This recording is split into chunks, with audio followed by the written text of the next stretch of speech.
Labdien!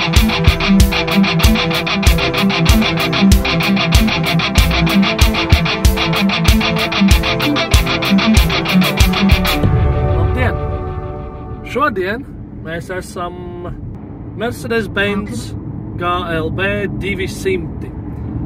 Mums viņš ir iedots uz veselu diennakti, tā kā mēs brauksim, skatīsimies. Tu vari atvainoties, cik tu gribi, es ar tevi nerunāju. Tā kā jā, mēs brauksim, skatīsimies, pafilmēsim un tad parādīsim, kas šim lācītim ir vēdrā. Nu ko, sāksim tad mēs, kamēr braucam, tad apskatu par multifunkcionālo displeju, kas ir šim Mercedesam. Ir divas daļas. Viena daļa ir tur, kur mēs esam atkal pieraduši motora apgriezienus, speedometru, degvielas daudzumu.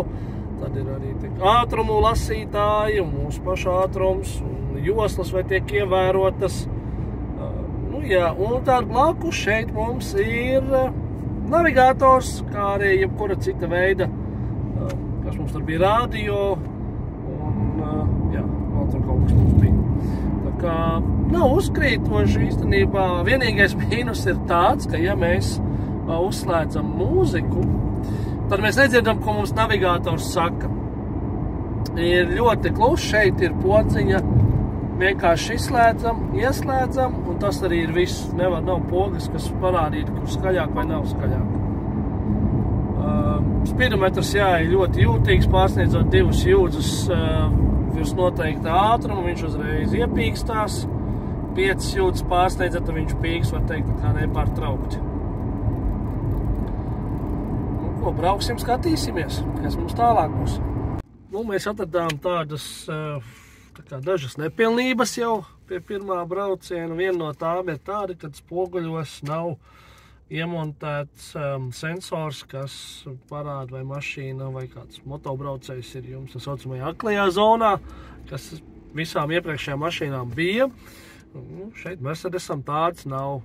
Vēl kāds mīnus ir tāds spīdīgs plasmasas plaukts, kurš uzkrāja putekļus, ļoti acīm redzami. Ja būtu tāds smuks panelīts, kuram tā neredz, tad šeit ļoti uzkrītoši redzam visi putekļi. Te var kaut kā pagriezt. Te mums, kā mēs griežam, tā mums ir kaut kas tur skrāja. Redziet, mēs pat neesam... Mjau, Mercedesā mēs neko neaktivizēsim. Mēs braucam tālāk. Mums ir 7 pakāpju automātiskā ātrumkārba un 1,4 litru benzīna motors ar kaut kādu tur elektromotoru piešpi. Un ko tad tu te dari tagad? Tev rindā nav jāstāv. Šitie te. Un tad brīnās, ka viņus brauc nost. You have not subscribed to this service. To use it, you first have to activate the service in the Mercedes Me app. Mjau. Neesam, jā. Lūk, tātad riteņbraucēji mums ir dažkārt ļoti neapdomīgi domā, ka viņiem pieder ceļš.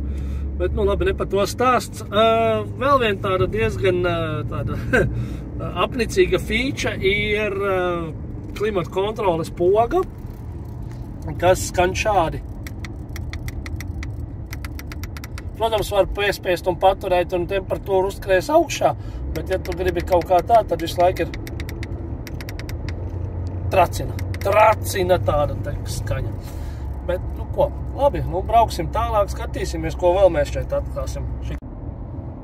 Tagad dzirdēsim, cik skaļš mums ir navigators.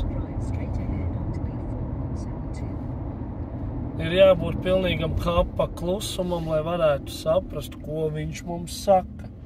No visiem blakus trokšņiem, kā vējš un motors un vispārējais, ļoti klusu viņš runā, ļoti.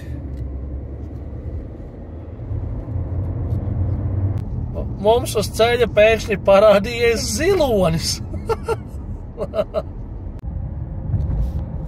Mums kompjuters saka, kad ir jāpaņem kafijas pauze. Sistēma ir atstādināta, uzmanības asistents ir pieslēdzis, viņš saka, ka pēdējais pārtraukums bija 47 minūtes atpakaļ, bet mēs neesam noguruši, vienkārši ceļš ir tāds, ka stūre ir jāgroz un jāķer tas labākais asfalts. Tā, mums ceļš ir tagad uz 100 atļautais, mēs arī braucam uz 100. Šitādiem lūk ceļiem. Nu, par ātru šo auto mēs nevaram uzskatīt, jo, pieņemsim, pātrinājums viņam ir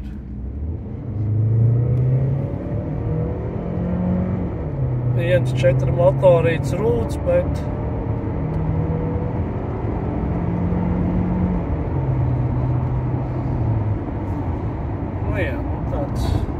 bet, nu, ko var gribēt? Maziņš, maza dvēselīta, 1.4 litri. Labi jau, ka vēl vismaz tik ātri iet.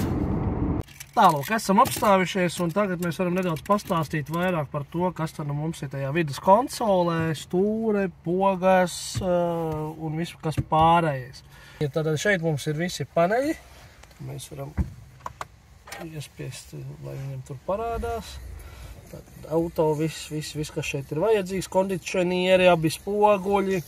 Nākošā lielā lieta ir, lūk, šis vidus panelis, vidus konsole. Liekas, ka it kā nekā te nav. Tā, šito mēs nogriezīsim nost, lai nebļauj mums sejā. Nu, pavalkam vāciņu vaļā. Tātad mums ir bezvadu lādētājs, viens Type-C lādētāja vieta, divi dzērienu turētāji. Varam ielikt buņģiņu, neko baigi neļurinās. Ja, bet te savukārt ir tādas interesantas podziņas, kuras var saspiest, un tad gan viss baigi ļurinās. Nu, nezinu, kāpēc tā, ja var palaist vienkārši vaļā, un viņš smuku turās. Nu labi, Mercedes paliek Mercedes. Nu tālāk te mums ir bišķi ir režīms, varam uzspiežot pateikt komforta, ekosporta, individuālais. Bet mēs viņu neslēdzam. Nu, tad ir maziņš plauktiņš vai nu atslēgas tur un tad te kā kāda sīcenīte. Vai, nu, jā, nu te neko baigi daudz neieliks, viss aizies pa gaisu. Nu, sliktais ir tas, kad visur te ir šis spīdīgais plasmasa panelis. Nu, visu redz, uztaisam pirkstu, viss viņš paliek pirkstu nospiedami. Mēs izbraucām te nelielu līkumu, katrs puteklīts ir redzams. Ja mēs šeit viņus tos putekļus tik ļoti tā neredzam, tad tas, kas uzkrīt šeit uz šo melno spīdīgo lakoto paneli, viss ir redzams. Nu, to, ka pirks nospiedumu uz ekrāniem, nu, tas jā. Bet to, ka šeit tāds te ir uztaisīts, nu nav, kaut kas nav. Bet, nu labi, atgriežamies tad pie vidus paneļa. Arī ir tāds ne uz augšu, ne uz leju nekā, bet uzspiežam, mums pavarās lūk šāds te. Šeit mēs arī varam uzlikt divas ierīces lādēties, bet tas nozīmē, ka, ja viņas kaut kur ārpusē vads iet, tad viņi īsti aiztaisīt nevar, tad viņš tur ir kā nekā, bet tad arī varam likt iekšā, vāks ciet un varam braukt. Aizmugurē savukārt šeit ir viens maziņš plauktiņš, es gan nezinu, kam tas ir, jo viņi arī īsti tur neko nevar ielikt, un aizmugurē mums vēl ir arī lādīte ar diviem Type-C lādētājiem. Tagad 1, 2, 3, 4, 5 Type-C. Tas ir, kas ir vidējam un priekšējam beņķim. Tagad iesim aizmugurē, pastīsies, kas mums ir aizmugurē. Nu, tagad iekāpsim mēs pasažiera sēdvietā un priekšā beņķis ir atbīdīts tā kā man uz 1,85 m. Nu, iekāpjam iekšā, nu, galva griestos gluži neiet, bet ar kājām, nu, tā ir, kā ir. Aiztaisam ciet. Tā kā jau pasēdēt varam, bet, ja mēs apsēžamies vēl šeit, tāds pats 1,85 m, īsti Latvijas uz 100 kg plus, tad pa vidu šeit jau, nu, vairs nevienam īsti vietas nebūs. Nu jā, bet aizmugurē mums ir vēl beņķi. Nu, tad šim lācītim. Šis lācīts ir īstenībā domāts ļoti liels ar 7 sēdvietām, bet realitātē aizmugurējās sēdvietas ir nolaistas, paslēptas, un viņas pēc būtības absolūti nav vajadzīgas pie šāda izmēra auto, jo 4 cilvēki var mierīgi, 5 būs grūti. Bet nu, mēs tagad parādīsim, kā tas izskatās, kad ir 7 sēdvietas.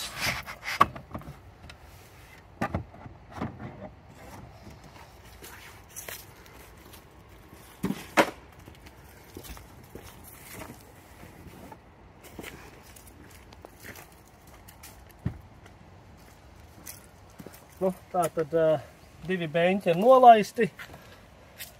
Pavelkam, nē, kā te bija, jā, šitā mēs viņus vienkārši pavelkam uz augšu.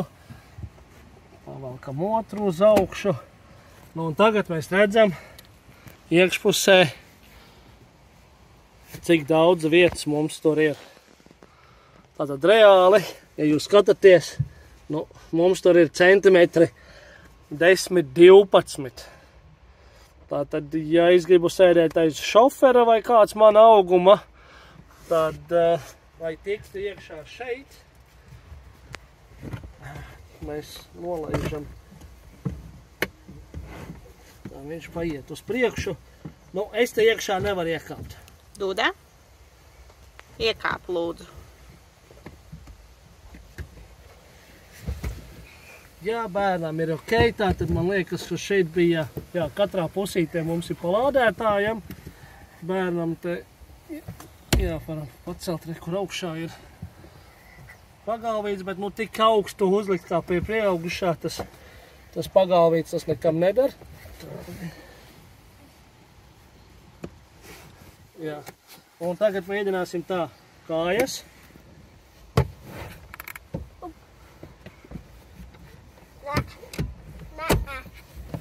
Tikai šeit.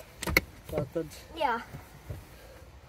nu, bērns maziņš vēl var būt ok, vēl var iesaisties, bet reāli, nu, pilnīgi nav vietas. Un arī iedomājieties, ja šis ir 7-vietīgais, ar 7 vietām, un mēs tagad gribam aizbraukt uz lidostu, nu, aizlidosim uz Latviju vai aizlidosim kaut kur uz kādām siltajām zemēm ar katrs ar savu čemodānu, tad reālajā dzīvē mums pat nav kur viņus nolikt. Tagad, ja mēs arī 6 cilvēki šeit pieņemsim iesēžās, tad, ja mēs arī nolaižam vienu no šiem te beņķiem, tad salikt 6 čemodānus, pieņemsim 2 lielos, tie jau te aizņems, var teikt, visu vietu, un pārējie, nu, tad kaut kur būs jāieskapē, nu, nezinu, būs ļoti neēti aizbraukt. Nu, un šeit mums ir slepenais nodalījums, tātad ar avārijas 3 stūri, kompresors un viss tas, lai uzpumpētu riepu. Riepas mums rezerves nav, bet arī tātad te mums vēl ir pirmā aptieciņa, bet, kā mēs redzam, šeit ir atklātie vadi. Viņi nav pliki vadi, bet jebkurā gadījumā, ja es kaut ko ņemu, pieņemsim, vai kaut kas, nu, kaut kur aizķeru, šitais viss nāk ārā. Kam tas ir domāts un kur tālāk tas, kā tas ietekmēs tos te entos dators mašīnā, Dievs vien viņi zina. Bet, nu, arī, jā, nu, tā varēja kaut kādu vāciņu uzlikt priekšā, lai viņus tur pasargā, bet, nu, tik tā laikam nav aizdomājušies. Mēs varam uztaisīt arī šo auto par tādu diezgan ietilpīgu noliktavu vai kaut kādām lielām lietām pārvešanai. Tad, ja mēs noliekam abas 2 rindas beņķus, un mēs iegūstam tādu telpu. Nu, jā, no MTB rīteni es pieļauju, ka šeit varētu ielikt. Arī, nu, nāksos droši vien, kad izjaukt. No Novusa galdu droši vien diezin vai. Novusa galds mums šeit neielīdīs. Spāt arī pa diagonāli, ja mēs viņu mēģinām. Varbūt ielī, nezinu, bet, nu, katrā ziņā, nu, nav īsti daudz vietas. Bet, nu, kaut kādus aizvest dārza zaļumus uz atkritumu nodošanas punktu vai kaut ko tādu, vai pārvest kādu nezinu, mēbeles gabalu, vai arī tos pašus 6 lielos čemodānus kādam citam, tad jā, tad šitā mašīna ir ļoti piemērota. Piespiežam podziņu un mums bagāžnieku vāks aiztaisās ciet. Nu ko, tagad paskatīsimies, kas ir priekšā. Nu, tad tagad skatāmies, kas ar šim lācītim ar to 1,4 litra motoru te ir. Nu, redzat, 1,4 litra motors ar vēl kaut kādu hibrīda pieskaņu un mazs motorīts, visam var īsti un viegli tikt klāt. Nu, nekas tāds iespaidīgs nav. Nu, skaidrs nav viņam vēderā. centīšos iekāpt, bet pirms es kāpu iekšā, es vēlos norādīt uz to, kāda tad te ir fīča. Tātad mums šeit ir kabatiņa, bet mums šeit ir īstenībā slīpumā, ka mums stāv, teiksim, kaut kas šādi. Nu, ja bērniem tur aizmugurē kaut kur bija, kur nolikt dzērienus, arī viena fīča uz aizmugurējiem beņķiem ātri piemetināšu, kad, ja ir nolaists kaut viens no beņķiem aizmugurē trešajā rindā, tad bērni nevar izmantot pudeļu vai dzērienu turētāju, jo tur vairs vienkārši vietas nav. Nu labi, tad esam iekāpuši šitajā lielajā Mercedesā. Nu, kā jau teicu, te ir visādas pogas, šeit ir arī pedālīši sporta režīmā ātrumus pārslēgt, un tad vēl ir, kas attiecās uz beņķi, tad mums šeit ir viens koķīts, mums ir pavalkam, mēs beņķi varam pagarināt. Tiem varbūt tās, kam ir garāks kājas vai kā, tad var pagarināt beņķi uz priekšu, uz apakaļu. Un tad mums ir manuālie visi krēslu regulētāji, bet automātiski mums ir šis te slēdzis, kas regulē muguras daļā. Viņa nav masāža, bet viņš tā kā izliekumus taisa augšā lejā un uz sāniem. Tāds interesants, es te pamēģināju, saku, man nesapratu, kas tas tāds ir. Sēžu, un tad es jūtu, ka vienkārši, ka man mugurā kaut kas tā kā, nu, iebaksta, neiebaksta, un tā sēdēšana man pašam ir labi, izņemot to, kad, kā jūs teicu, šitais te ir tik tuvu galvas daļai, un vēl piedāvām ar to, kad izliekums ar kontroli, kā var paliekt augšā šeit, teiksim, var palikt jostas augstāk, zemāk, iznāk taisni uz 9, nedod Dievs, ir kāda avārija. Jā, it kā ir sānu. Ir? Nav. Izrād, spilveni ir tur. Spilvens ir šeit, sānu priekšā, bet šeit nav nekādas informācijas par to, kad ir sānu spilveni. Tātad reāli, avārijas brīdī, ja šeit nav spilvens un ar deniņiem ieskaņ šitajā te, nu tad ir bez mazliet 99 punkti, kad būs jāiznes melnā maisā. Bet, nu jā, nu tā tad arī, nu, nav labs Mercedes. Teikšu godīgi, nav labs pie tā, ko esmu dzirdēts par Mercedesiem, tāda autoritāte autosportā, bet, teiksim, autoindustrijā. Pirmo reizi paņemot pilnīgi jaunu Mercedes, es jums pateikšu godīgi, man viņš nepatīk.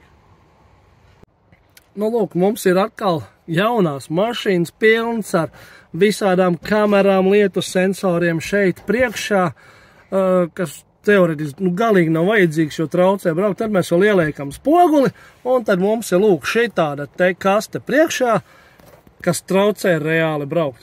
Ja es braucu tā, kā es parasti braucu, es neredzu, man ir jāliecās, lai es redzētu, kas man tur brauc.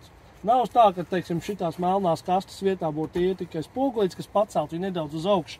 Visas tos datorus un kameras var mierīgi nolikt šeit priekšā, kas netraucētu skatienu, tāpēc, kad mēs jau redzam, ka tev ir, teiksim, motoru pārseks, bet šitās kastes, kas tagad nāk modernajām mašīnām, viņas traucē skatīties uz ceļa. Es nezinu, cilvēki, jūs varat apstrīdēt vai kā, bet man personīgi viņas traucē. Ir liels melns klucis, un tas tā traucē redzēt. Tu neredzi, ja tur nav pienākošās ielas vai ceļa kāds brauc vai nebrauc, ir grūti redzēt. Ļoti grūti. Tātad mēs varam pamainīt opcijas arī spidometra panelī. Interesanti. O, viņš aizgāja. Ak, šitā ir! Izrādās, viņam ir saucamais novelts funkciju. Es vienkārši spiežu, un man nekas nesanāk. Es domāju, kur te ir bultiņas, nu, kad vajag paspiest, kad aizies, bet nē, izrādās šādi. Pabraucam, uzspiežam. Tam mums viss pamainās, abi divi displeji pielāgojās viens otram. Ak, šitā tā feature, un es nekādīgi nevaru saprast, kāpēc es spiežu šeit, nu bultiņas rāda, un es tad saprotu, kad ir jāspiež kaut kas. O, te mēs kaut ko uzspiedām. Nu jā, viss ir tāds bīdīšanas princips. Mēs ejam atpakaļ. Nu jā, izrādās tā ir. Viss ir uz bīdīšanu. Bet jā, nu vēlreiz parādījuši šitās te pedālīši ātrumkārvai, kas īstenībā, ja grib nolikt roku, tad šitai te traucē. Nav tā, ka tu vari paņemt stūri tā stingri. Šitie divi traucē. Nu, tad ir jātur vairāk šitā te. Nu, 10-2, izstiep tās rokās, un tad jau rokas nogurs, un tad gribās tā pieturēt, un īstenībā, te viss izpanēl kustās, šausmas. Jā, tikko atklājām fīšu, ka te pilnībā viss kustās. Savukārt ātrumkārba šim Mercedesam ir lūk šeit. Nav ne ar ko lielāka, ne ar ko diži daudz neatšķirās no tuvie tālie uguņi, pagrieziena rādītājs slēdzis un logu slotiņas. Tas ir šeit uz viena kloķa, tad otras kloķis, tā mums ir ātrumkārba. Paspiežam uz leju, mums ieslēdzās drives, jā, un paliekam uz augšu ir atpakaļgaita, un iespiežot atkal šeit galā, mums ieslējās pārkings.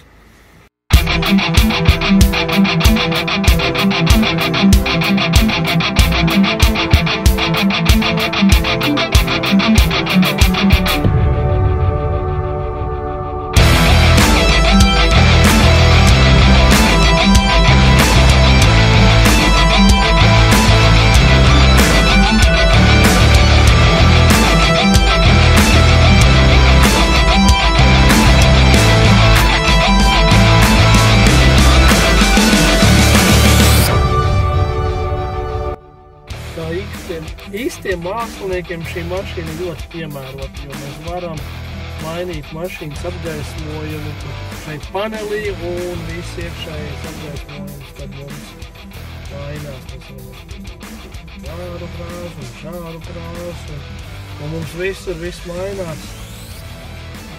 Interesants variants.